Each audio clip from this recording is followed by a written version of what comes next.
दर्शक हामी आज बागमती प्रदेशमा भूमि व्यवस्था कृषि तथा सहकारी मन्त्रीज्यूसँग केही कुरा गर्न गइरहेको छौँ। आजको समय सन्दर्भको कार्यक्रममा शिक्षा दर्पण टेलिभिजनमा मन्त्रीज्यूलाई स्वागत छ। धन्यवाद। के छ अहिलेको समय सन्दर्भमा कृषिको क्षेत्रमा र भूमि व्यवस्थाको केही सुधारका कुराहरू पनि सामने आइरहेका छन्। यो विषयमा समस्याको विषयमा कुरा गरौँ न मन्त्रीज्यू। बागमती प्रदेशको समग्र विषयमा भन्नुहोस् न, कसरी चाहिँ अहिलेको चाहिँ यहाँको कार्यकालको यहाँ यो वर्तमान समयसम्म कसरी काम अगाडि बढाइराख्नु भएको छ? कृषिको क्षेत्रमा चाहिँ हिजोको निर्वाहमुखी परम्परामुखी कृषि जुन प्रणाली थियो हाम्रो, त्यसलाई चेन्ज ल्याउने, कृषिलाई आधुनिकीकरण गर्ने, कृषिलाई तपाईको व्यवसायीकरण गर्ने, कृषिलाई औद्योगिकीकरण गर्ने र कृषिलाई यान्त्रिकीकरणको प्रयोग गर्ने र किसानहरूलाई उत्पादनमा लाग्ने किसानहरूलाई निराशाबाट उत्साहमा चाहिँ तपाईको ल्याउने र उत्साह जगाउने अभियान हामी चाहिँ आधुनिक कृषि प्रणालीबाट अगाडि बढाउने हामीले योजना बनाएको छौँ। योजना मात्रै होइन, हामीले कार्यान्वयनको क्षेत्रमा पनि अगाडि बढाएको छौँ। हामीले बागमती प्रदेशमा 12 ठाउँमा कोल्ड स्टोर निर्माण गर्दैछ। लगभग सम्पन्नको तपाईको चाहिँ अन्तिम चरणमा छ। अब यो फागुन महिनाको अन्तिमतिरबाट हामी उद्घाटन सुरु गर्छौँ र त्यस्तै हामीले ठाउँ ठाउँमा दाना उद्योगहरू स्थापना गरेको छौँ र कतिपय ठाउँमा बाख्रा पालन, गाई पालन, भैँसी पालन, बुङ्गुर पालन, कालिज पालन को कार्यक्रमहरू राखेका छौँ। त्यो सबै तपाईको सफल ढङ्गले राम्रोसँग व्यावसायिक ढङ्गले पालन गर्ने काम भएको छ। सो मन्त्रीज्यूले यहाँ बहुत राम्रो कुरा गर्नुभयो। जस्तो अहिलेको विदेशबाट चाहिँ अहिलेको कोरोनाको कहरमा तमाम युवाहरू स्वदेश फर्किराखेका छन्। म त्यस विषयमा अगाडि बढ्दैछु। अब हामी तपाईको हाम्रो बागमती प्रदेशको जमिन अब अलि हिमाल क्षेत्र पनि छ, पहाड पनि छ अनि भित्री मधेस पनि छ। यो हावापानी र माटोले माग्ने बाली दिने सजिलो ठाउँमा सजिलो ढङ्गले हावापानी माटो मिल्ने ठाउँमा सामूहिक खेतीहरूको अवधारणा हामीले सुरु गरेका छौँ। त्यो सामूहिक खेती हामीले सिन्धुलीबाट सुरु गरे, सिन्धुलीबाट चितवन, चितवनबाट चाहिँ तपाईको नवाकोट, सिन्धुपाल्चोक र दोलखामा अहिले 5वटा जिल्लामा सामूहिक खेती हाम्रो भइरहेछ। र खेती प्रणालीलाई सामूहिक किन गर्दैछौँ भने हाम्रो समाज कहाँ थियो भने हाम्रो समाज त एक कट्टा जग्गा पनि 5 भाइ छोरोलाई दुई धुर भाग लाएर बस्ने समाजमा अहिले हामीले खेती प्रणालीलाई सामूहिक गर्दैछौँ। सामूहिक गर्दाको फाइदा के हो भन्ने कुरो पहिलो कुरो त आली भत्काउन मान्छेलाई समस्या भयो। पछि चाहिँ सामूहिक खेतीमा आइसकेपछि मान्छेहरूले के बुझ्यो भने अब आली भत्काउँदा तपाईँ 100 बिघा जग्गा सामूहिक खेती गर्यो, 100 बिघा जग्गा भत्काउँदाखेरि 10 बिघा चाहिँ नाफा निस्किन्छ। किनभने ठुलो पाटा हुने भयो। त्यसलाई अब हिजो हालो जोतेर गोरुबाट चाहिँ जोत्यो भने अब तपाईँ ठुलो यन्त्रीकरणको प्रयोग गरेर जोत्ने मेसिनहरू आउँछन् हैन। त्यसकारणले जोत्ने मेसिन, रोप्ने मेसिनदेखि लिएर तपाईको गोड्नेसम्मको तपाईको चाहिँ यन्त्रीकरणको प्रयोग भइसकेपछि त्यहाँ खर्च कम उत्पादन बढी हुने भयो। खर्च कम हुने उत्पादन बढी भइसकेपछि स्वाभाविक रूपमा निराशाबाट किसानहरू उत्साह जाग्छ। अब तपाईले जे कुरा भन्नुभएको छ, कोभिडको कारणले बेरोजगार भएर स्वदेशमा फर्केर आएको युवाहरूले रोजगार कसरी सृजना गर्ने, रोजगारको मूल माध्यम भनेको हामी सामूहिक खेतीमा जाने। अर्को तपाईको चाहिँ मैले अघि पनि भने तपाईको सामूहिक खेतीमा सहकारी मोडेलमा जान खोज्नु भएको तपाईँ? सहकारीको मोडेलमा। अनि अर्को चाहिँ के छ भन्दाखेरि ठाउँ-ठाउँमा तपाईको भूगोलको विशेष अनुसार काम भइरहेछ अहिले।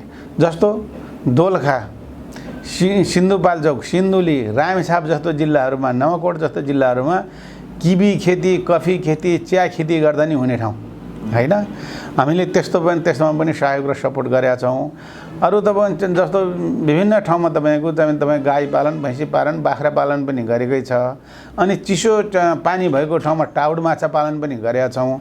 त्यो कालिज पालन पनि गरेका छ। तपाईको यसले के बताउँछ भने हामीले भेडा च्याङ्ग्रा पनि पालन गर्ने सोचाइमा छ। यसले मान्छेहरूलाई आफ्नै देशमा उत्पादन हुने माछा, मासु, दुध, अन्नबालीमा आत्मनिर्भर बनाउनु पर्यो। यतिमा आत्मनिर्भर बागमती प्रदेशले अनि फलफुल यतिमा आत्मनिर्भर बनाउने हो भने हामी त के गर्छौँ भने आफ्नो देशमा उत्पादन हुने सुन फल्ने जमिन छोडेर अर्काको देशमा गएर तपाईको चाहिँ हामी दुःख गर्छौँ, पसिना बगाउँछौँ। भेडा चराउँछौँ। अब भन्ने हो भने अब भन्न चाहिँ तपाईँको गाह्रो विषय हो। तपाईँको अरू विभिन्न खालको दुःख, टोइलेट सोर्नेसम्मको दुःख गर्छ नेपालीको छोराछोरीले। तर त्यो काम स्वदेशमा बसेर नेपालको माटो चेक गरेर कुन माटोमा कुन बाली हुन्छ भन्ने कुरो तपाईँको चाहिँ त्यसको प्राविधिक टिमलाई लगेर त्यो चाहिँ माटोको चेक गरेर त्यो माटोको उसको रिपोर्ट अनुसारको त्यहाँको खेतीबाली लगाउने हो भने यहाँको बाँझोबारीमा चाहिँ सर्लक्क फोलेर उत्पादनमुखी काममा लाउने हो भने रोजगार व्यापक रूपमा सिर्जना हुन्छ। धेरै मान्छेहरूले रोजगार पाउँछ। जस्तो यसलाई कसरी व्यवस्थापन गर्न सकिने योजना के छ भन्नुहोस्? होइन, यसको योजना हामी के बनाउँदैछौँ भने अब जस्तो 3 तहको सरकार छ अहिले। सङ्घीय सरकार, प्रदेशको सरकार, स्थानीय सरकार छ। सङ्घीय सरकारको तर्फबाट प्रधानमन्त्री कृषि आधुनिकीकरण परियोजना छ, त्यो परियोजनाले पनि तपाईँको काम गर्दैछ। प्रदेश सरकारको तर्फबाट कृषिलाई तपाईँको वैज्ञानिकरण गर्ने, कृषिलाई व्यवसायीकरण गर्ने हिसाबले हामीले तपाईँको विभिन्न तपाईँको योजना परियोजनाहरू निर्माण गरेर हामी कृषि पेसालाई व्यवस्थित ढङ्गले अगाडि बढाउने अभियानमा छौँ। तपाईँले चितवनको तपाईँको एउटा चाहिँ जगतपुरमा एकजना त त्यहाँको वडाध्यक्ष हुनुहुन्छ है, जनप्रतिनिधि नै तपाईँको चाहिँ व्यावसायिक तपाईँको चाहिँ तरकारी खेतीमा लागेको छ। अर्को एउटा नानी छन्, त्यहाँ वडाध्यक्षको नाम ल कान्छा मल्ल, र अर्को तपाईँको एकजना बहिनी छ नानी निशा अधिकारी भन्ने। हेर्नु, यसो हेर्दाखेरि ओहो यस्ता भर्खरका नानीहरूले यस्ता काम गर्छ र भन्ने बुझ्छ। यिनीहरूले 60-70 बिघा जमिनमा सामूहिक रूपमा खेती गरेका छ, व्यापक तरकारी उत्पादन गर्छ। त्यो तरकारी काठमाडौँ, भक्तपुर, ललितपुर मात्रै होइन, चितवन मात्रै होइन, बुटवल, भैरवासम्म, बिरगञ्जसम्म पुर्याएर पोखरासम्म पुर्याउँछन्। त्यति उत्पादन गर्छ। अब हामी उत्पादनमा लाग्यो भने मान्छेहरू ती रोजगार सिर्जना हुन्छ, ती उत्पादन हुन्छ। ती उत्पादन भएको हामीले उत्पादन भएको चिजहरू गरेको चिजहरू त अर्ग्यानिक बनाउन सक्छौँ होइन। अब त्यसकारणले हामीले धेरै कुराहरूलाई अहिले देखिने चाहिँ कृषि फर्महरू यहाँ कार्यपालक सम्हालेबाट चाहिँ नमुना फर्महरू कतिवटा छन् बागमती प्रदेशमा ठ्याक्क भनेर सम्झिन्छ? नमुना फर्म त धेरै छन्। अब सबैको नाम त कण्ठ छैन, तर तपाईँले हाम्रो निर्देशनालय मार्फत नामहरू लिएर कतिपय ठाउँमा फोटो खिच्नु भए राम्रो हुन्छ। तपाईँको हामीले 10वटा तपाईँको राम्रो बिग फार्महरू बनाएको छौँ। त्यो बिग फार्महरू तपाईँको विभिन्न जिल्लामा छ होइन। रामेछाप, दोलखा, अब यो चाहिँ तपाईँ सबै जिल्लामा चाहिँ तपाईँको बिग फार्म छ। त्यो बिग फार्म भनेको के हो भन्दाखेरि तपाईँहरूलाई उसलाई चाहिँ यो धादिङमा हामी अङ्गुर खेती गर्ने ठाउँमा हामीले सपोर्ट गरेका छौँ है। त्यहाँ गएर हेर्नुभयो भने यहाँ पनि चाहिँ अङ्गुर फल्ने हेर्नुहुन्छ, पुरै तपाईँको यति धेरै जमिनमा अङ्गुर फलाएको छ कि त्यहाँ तपाईँ कति मान्छेले रोजगार पाउँछ होला है। अब यो सिन्धुलीमा तपाईँको चाहिँ हामीले सामूहिक खेती पनि गरेका छौँ। त्यहाँ चाहिँ तपाईँको चाहिँ जुनार खेतीलाई सपोर्ट गरेका छ, त्यहाँ तपाईँ किबी खेतीलाई सपोर्ट गरेका छ, त्यहाँ चिया खेतीलाई सपोर्ट गरेका छ होइन। अब तपाईँको जहाँ जे फल्छ त्यसलाई हामीले सहयोग गर्ने हो। त्यो सहयोग पनि तपाईँको के हो भन्दाखेरि सङ्घीय सरकारले सहयोग गरेको ठाउँ कहाँ छ र प्रदेश सरकारले कहाँ गर्ने, स्थानीय सरकारले कहाँ गर्ने भन्ने कुरा समन्वयको आधारमा सबै सहयोग र सपोर्ट गरेर जाने हो भने केही वर्षमा हामी सबै बाँझो जग्गा पनि फोर्न सकिन्छ। अलिकति मैले सुकुम्बासीका कुराहरू के जोड्नु? अब म त्यहाँ आउँछु। अब यो मलाई लाग्छ यो चाहिँ तपाईँको चितवनमा गाई कति छ भन्नु होला भने 55,000 देखि 60,000 गाई छ चितवनमा होइन। अनि गाई चितवन मात्रै छ भनेर भन्दाखेरि तपाईँ अनौठो लागेर तपाईँ काठमाडौँबाट आउनुभयो। काठमाडौँको सुन्दरी जालमा गएर हेर्नुहोस् त एकपल्ट। काठमाडौँको सुन्दरी जालमा 2 ठाउँमा गाई पालन छ, दुवै ठाउँमा 200 भन्दा बढी गाई पालन छ, गोठाहरू गाईहरू छ। अब त्यसरी तपाईँको त्यो गाई पाल्ने मान्छेहरू को हो भन्दाखेरि अब तपाईँको चाहिँ प्राध्यापकहरू, प्रोफेसरहरूले गाई पालेका छन्। हाम्रो समाजमा के थियो भने कृषि कर्म चाहिँ तपाईँको गरिबले गर्ने, एकदम नजान्ने मान्छेहरूले गर्ने हो भन्ने बुझाइ हो नि। तर बल्ल प्रोफेसरहरूले काम गर्ने, अब राजनीतिक मान्छेले काम गर्ने, कर्मचारीले काम गर्ने, उत्पादनमुखी काममा लागेपछि लाग्यो भने मात्रै के हुन्छ, हामीले अर्काको देशबाट आयात गर्नु परेन होइन। हामी आत्मनिर्भर हुन्छौँ। हामी निर्यात गर्न सक्ने वातावरण सिर्जना गर्नु पर्यो कि हामीले, होइन भने तपाईँले चाहिँ जागिर खानुहोस्। तपाईँ निर्यातको कुरा यहाँले गर्नुभयो जस्तो निर्यात जस्तो पर्याप्त मात्रा निर्यात गर्नुको निम्ति यहाँको योजनाहरू चाहिँ कतिको चाहिँ बनिराखेको छ? जस्तो पहिलो कुरो त हामी उत्पादनमा लाग्नु पऱ्यो नि।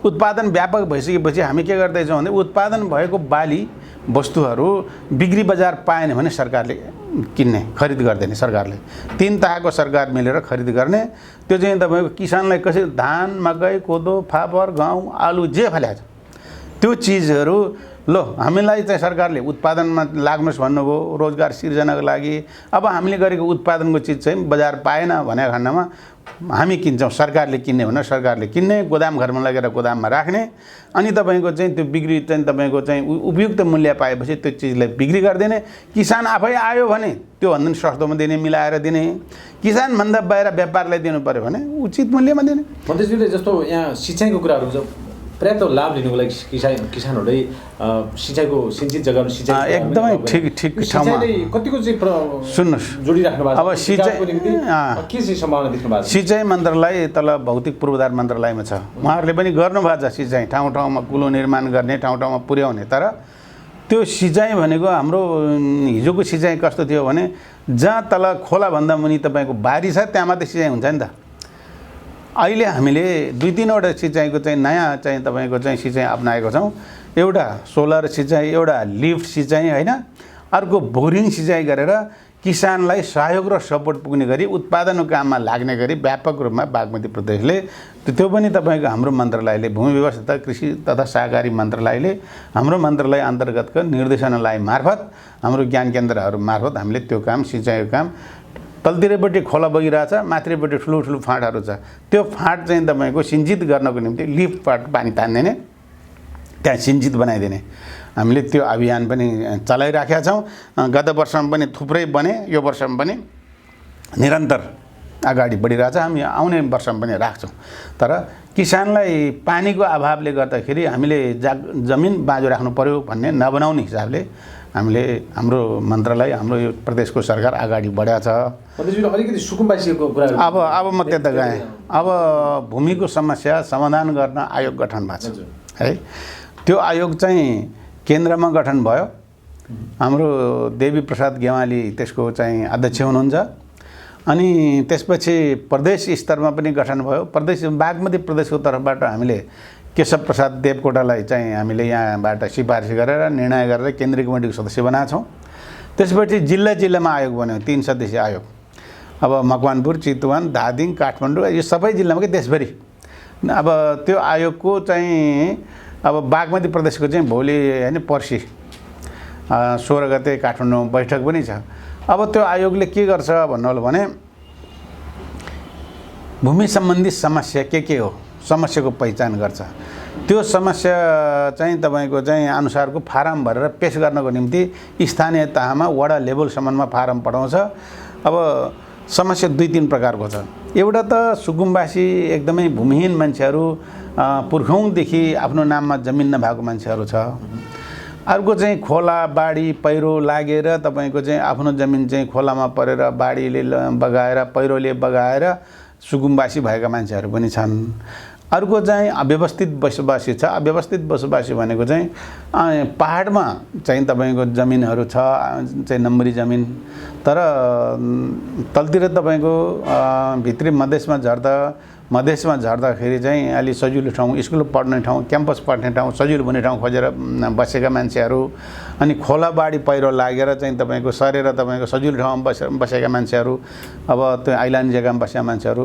अब 2-4 वर्ष होइन 50औं वर्ष बसेका मान्छेहरू छन् तिनीहरूको व्यवस्थापन गर्दाखेरि उसँग नम्बरी जग्गा नि हुने भयो फेरि अर्को उसले भोगचलन गरेर खाएर आएको जग्गा मेरो जग्गा चाहिँ अब नाप दिनु पर्यो भने चाहिँ त्यो जग्गा अव्यवस्थित जग्गा भन्छ अव्यवस्थित जग्गाहरू सुकुम्बासीहरूलाई निःशुल्क रूपमा लालबुझ वितरण गर्ने भयो सरकारले त्यसको चाहिँ समस्या पहिचान गरेर यथार्थमा एकपटक दिने एकपटक दिइसकेपछि दोस्रो पटक नदिने गरी अव्यवस्थितको सन्दर्भमा चाहिँ त्यसको आर्थिक हैसियत हेरेर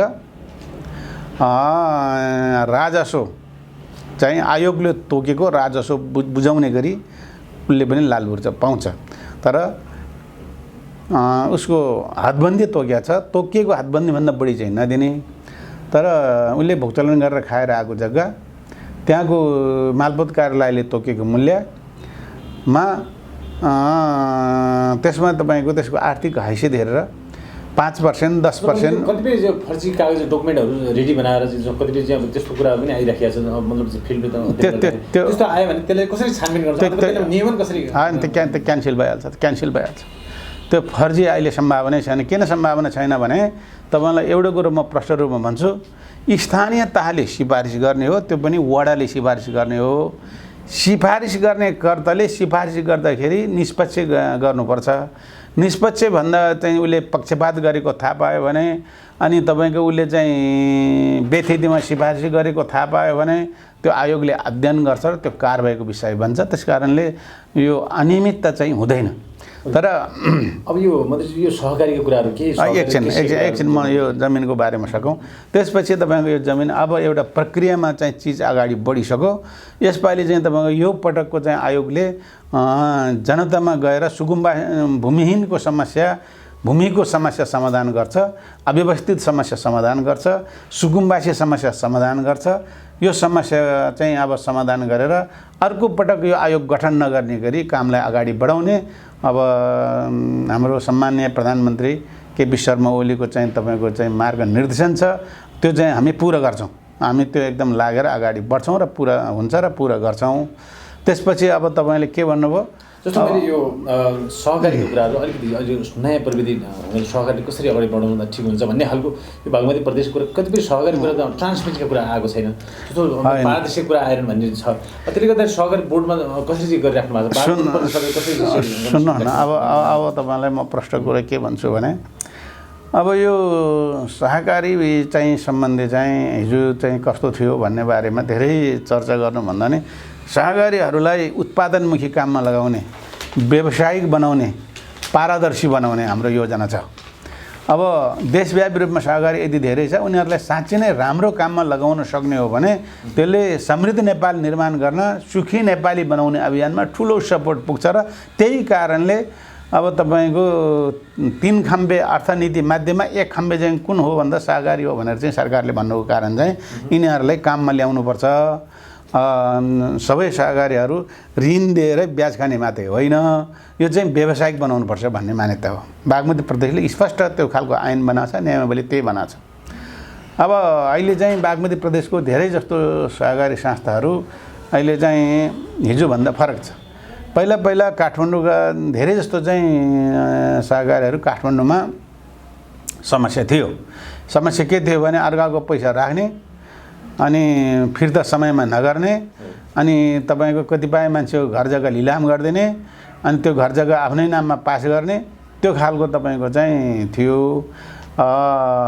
धेरै त राम्रो सहकारी संस्थाहरू छ, केले गर्दाखेरि धेरैले बदनाम पनि गरेको छ। तर अहिले त्यस्तोहरू कन्ट्रोल गर्दैछ।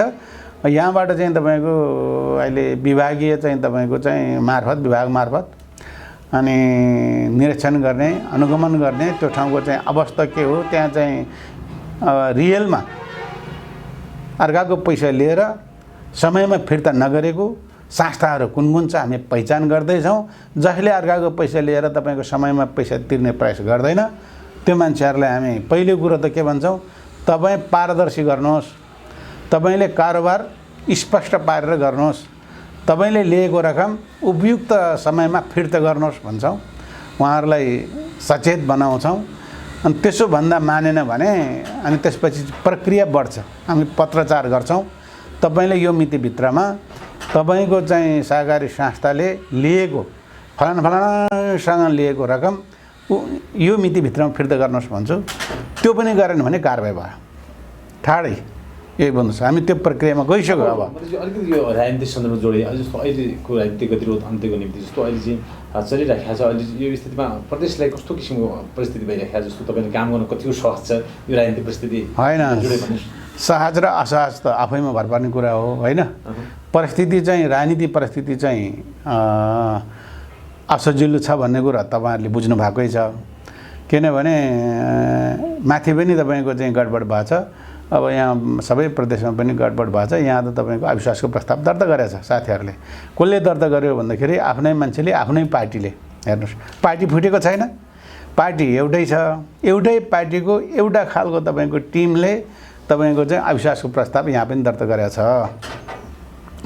अब सङ्घीय सरकारको कुरा मैले अहिले नभनौँ, अब निर्वाचन मध्यावधि निर्वाचन सम्मान्य प्रधानमन्त्रीज्यूले तपाईँको सिफारिस गरेको त्यो चाहिँ सम्मान्य सर्वोच्च अदालतले बदर गरिदियो।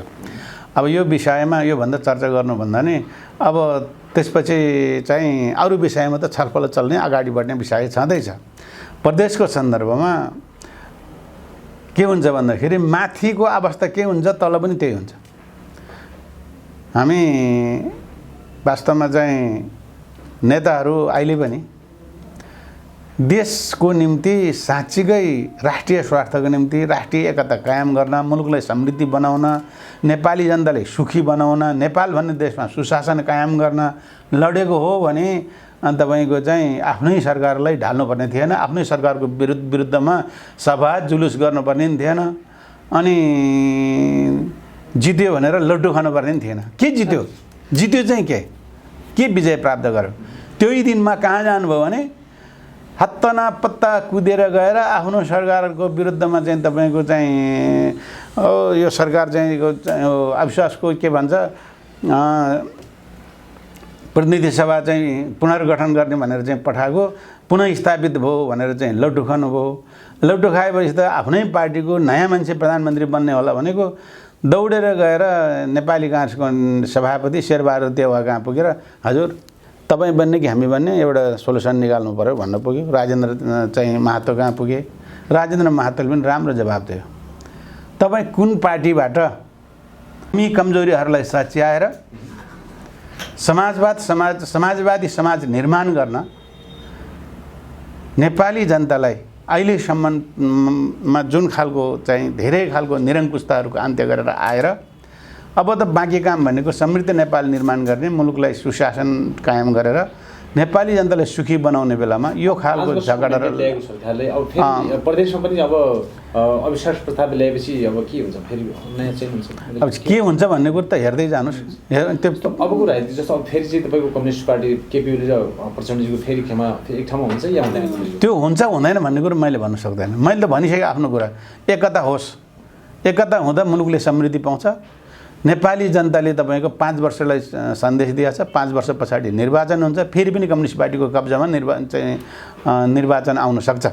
तर एकता नहुँदा उहाँहरूलाई थाहा हुनु पऱ्यो कि हालात के हुन्छ भन्ने कुरा, होइन? एकता नहुँदा त तपाईँको चाहिँ कमजोर हुन्छ नि त।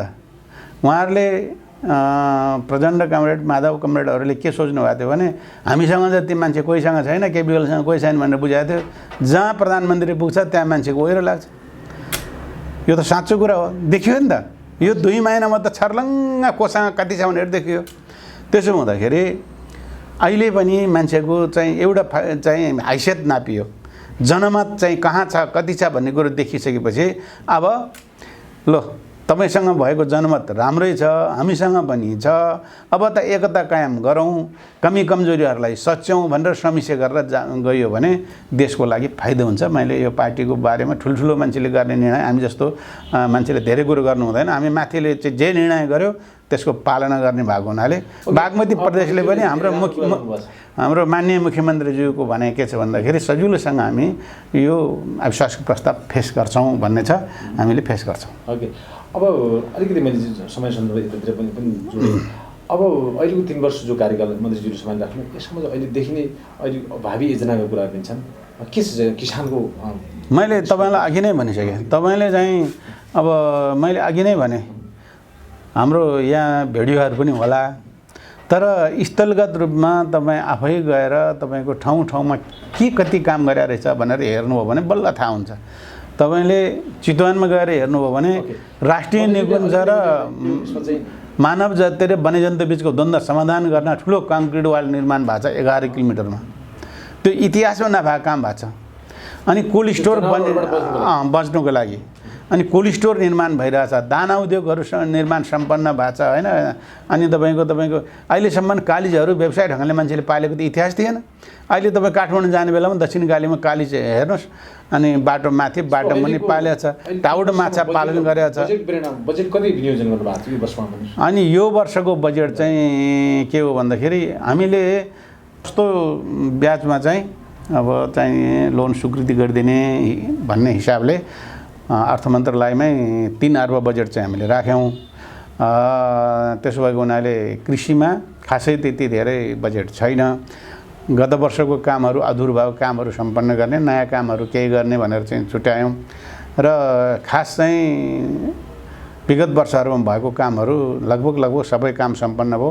अब यो वर्ष हामी के गर्दैछौँ भने ब्याज अनुदान कति चाहिँ त प्रभावकारी हुन्छ, यसले मान्छेलाई कति सजिलोसँग कृषि विकास ब्याङ्क र सानो किसान ब्याङ्कले तलको सानो किसानहरूलाई लोन कसरी दिन्छ, हामी त्यसको एउटा